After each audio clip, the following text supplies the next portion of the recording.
Hey, I'm Sadi and welcome to Sadi's Tea, reviewing a figure that's surprisingly sought after, the Figma number 440 Rikka Takarada. Quite a timely purchase for me, as very recently, I think about a month or two ago, people started getting their very own copies of her recent reissue. And with the GRIDMAN Universe version also on its way this year, I just thought it was the perfect time for me to continue forward with completing the GRIDMAN collection younger Sadi always wanted. Hell, I still think it's quite surreal that I even have this box in hand. It's nothing special, as it is the standard Figma box of the time, giant window up at front with the figure and accessories, upper body shot on the left, full body shot on the right, and the top and bottom of the boxes are the same. A pretty normal box, but that's a good thing. It looks great next to my other Figma boxes, and that baby blue color also looks really nice. And opening up the figure, you'll see that the rest of the accessories are actually hidden in a compartment down here. I remember when I had my Figma Phoenix ride, it also had this feature, but nowadays I'm just used to them taping it onto the back of the clamshell and calling it done.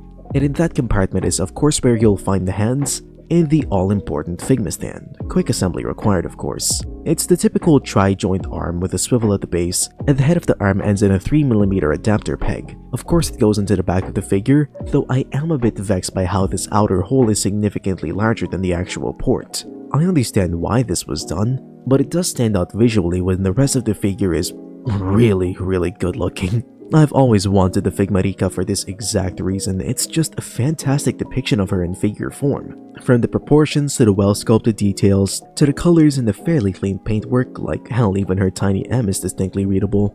The artist really knocked it out of the park for this take on Rikka Takarada. With how much merch she received from when the show came out and even further down the line, this still stands as one of, if not the best looking rendition of Rikka in figure form. Though of course, I still do have a fair bit of qualms with the figure. Like, I do think her skin tone and coat may be just a bit more yellow than it should be, something that the GRIDMAN Universe version might have fixed, but that's to be determined. And also, this is an older copy, so it might have just been an age thing. And I am also slightly uncomfortable with how short her skirt is. Show accurate, don't get me wrong, but I keep pushing her legs up every time I move her because she just keeps flashing me. I tried to cut off a bit of material from the skirt, but ultimately it didn't really help. Also, her skirt is actually just a front cover, like an odd crotch bib.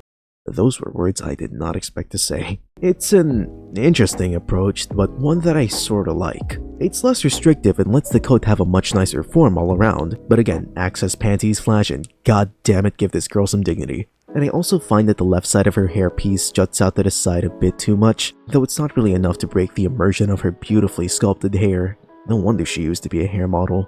And hopefully this is something I could fix with a bit of heat, as even with my petty nitpicks, this figure just looks phenomenal. Although, looks might be where the figure shines best, as in terms of accessories, there really isn't much that she has. Right now she has her default fists right out of the box, but on the clear Figma hand tree she also comes with open splayed hands, gripping hands, relaxed hands, and a specific right hand to hold onto her phone, which is a nice phone mold. It's definitely recognizable as Rikka's specific phone thanks to the case, and the phone itself is pretty show accurate, even down to the details that makes me think, is this actually supposed to be an iPhone 6? Obviously the case doesn't function like it's supposed to, that'd be one hell of a break risk, and the colors could use a bit of help. The purple button isn't painted in, and I think what are supposed to be cards are all in lavender, which isn't even the right shade. But nonetheless, it looks pretty solid, especially with her holding onto it. And hey, maybe one day I'll make her some earphones to match. Though a bit of caution when you're swapping out the hands, her right wrist does have the orange scrunchie, so be careful on handling it. You wouldn't want to break it or accidentally lose it if you pull at the wrong point of the joint, which is easier than you think. But if you ever do, at least the alternate forearm piece does have it permanently stuck on, so you won't lose that anytime soon. And you do get an alternate forearm for both sides for you to put it into her pockets. Quite a comfy pose doing this is, I see why she does this a lot. And oftentimes when we do see her doing this, she also just so happens to have her backpack on. And it's a really nice backpack all things considered. A bit messy with the paint, but it works fine enough. There's really nothing much for me to complain about. And getting it on her shoulders is pretty easy. I tend to pop off one of the arms and then just loop it around like a normal backpack, though any procedure works fine and it looks really nice on her. Not really much more for me to say, other than the fact that you can't really make her hold the straps like she does in the show, but that's fine. Though a look we don't often see her in is when she has her hair tied up. We only ever get to see her in this look in episode 5 and even less in episode 6, and not once do we see her like that with her coat on, so this look is oddly enough exclusive to this figure and the analyst kit, which I honestly didn't expect. The ponytail is on a clear ball joint that pops off really easily. Oh, and her hair tie isn't actually the same one on the wrist. It's got a smaller hole for the ball joint peg, so again, don't lose it. Don't ask me why I keep reminding you. Yeah. Oh, also, out of the box, this head comes with this face on it that's really odd. It's the face she makes in utter confusion over Utsumi's Ultra Series comment back in episode 1. It made sense in that context, but isolated, I don't really understand this choice. It's not really often we see Rikka looking this annoyed, disgusted, or confused over something, so why was this face chosen to be one of her expressions?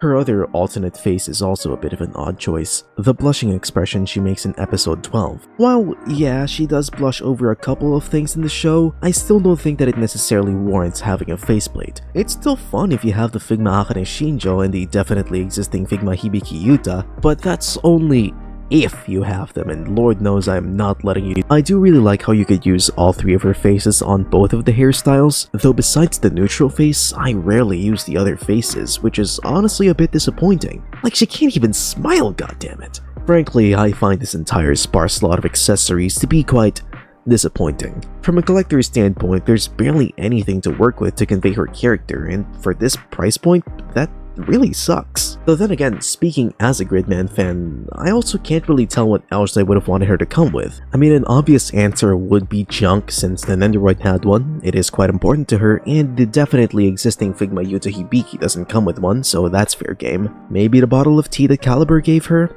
The donut? Or even the shopping bag with a pass holder inside. Never mind, they make us cut that out of the box. But since we do have the pass holder with the Figma Akane Shinjo, I just decided to hell with it and made one of my own. And just, I don't know. A lot of Rikka's character is seen through action rather than emotion, so I guess her more limited set of accessories isn't exactly the figure's fault. But that's exactly why I really like having figures in the 1/12 scale. If you don't have the accessory you want, it wouldn't be hard to find aftermarket accessories, or hell, even make some of your own. Like, she technically has one more accessory, a GSC online exclusive hand that's holding onto the special dog, and since I bought mine secondhand and the guy didn't have it either, I just made one myself, if a little out of scale. I don't really see that thing fitting in her mouth, but hey, at least it's got the plastic wrap around it, so I win, haha.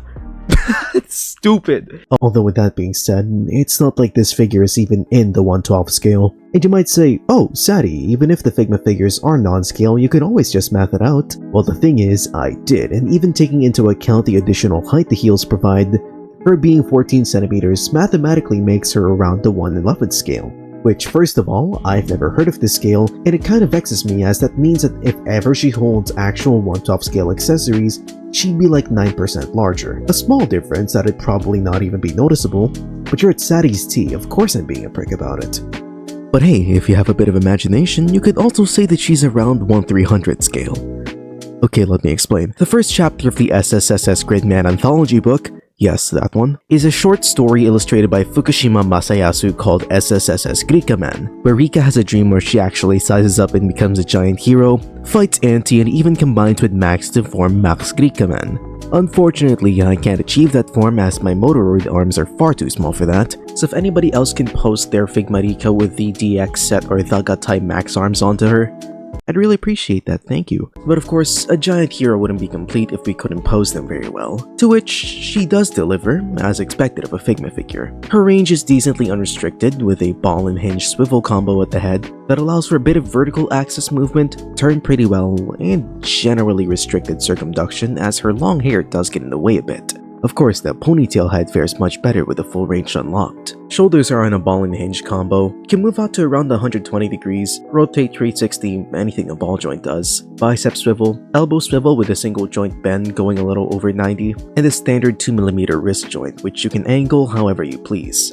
There's a ball joint at the mid-torso, but it doesn't really do much besides come off too easily. Man, these clear joints are a pain in the ass. And with the drop-down hips, the legs can go a little under 90 forwards, backwards around 45, and upwards to around the same. Not exceptionally great, but there is a pretty decent thigh swivel though. Lower knee bend to over 90 with some very slight swivel. And before you say that this is oddly proportioned, yeah, I can see where you're coming from, but it is accurate to the line art, so I can't be too mad.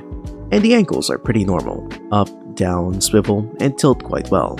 Though be careful with her shoes, of course, those cost 18,000 yen. Yeah, nobody's gonna get that, are they? Not exactly the most posable giant hero I've handled, she can't really get into those Ultraman poses quite well. Though of course, stupid bit aside, it is very much what you'd expect from an articulated anime figure. Decently flexible, with nothing too extensive when it comes to the range. Especially in the torso segment, it's definitely a lot more form over function. This is very much just the anime action figure experience, nothing too noteworthy in my eyes to make her too exemplary. She's visually an amazing depiction, with the accessories and articulation being a bit more of a fun extra, just the typical Figma figure experience. Which is why I kind of find it funny that she's so sought after. Like, I'm not making this up, she's on the 5th page of the most popular Figma figures on MFC, ranking higher than Chainsaw Man, Doomslayer, and even Hosho Marin?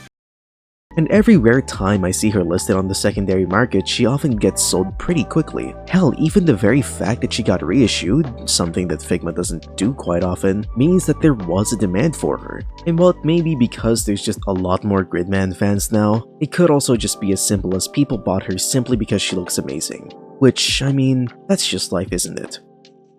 That was supposed to be more of a collecting thing than it was about real life, but yeah, that works too, I guess.